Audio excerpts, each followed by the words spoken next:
My name is Chris Ryland, Curator of the History of Medicine Collections here at Vanderbilt.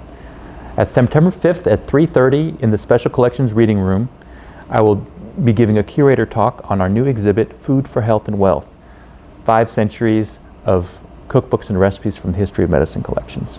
We will be exploring the roles that cookbooks have played in the development of medicine, class, and society over the last 500 years.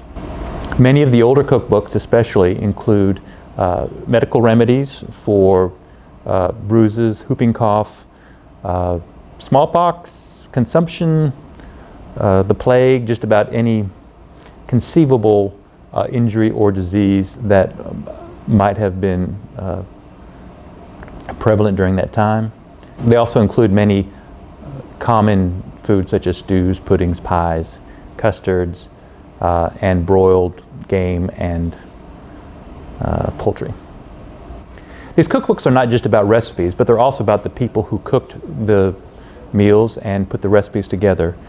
It reflects not only the food that they ate, but also the class identities that they aspired to, as well as their social, regional, or ethnic identity.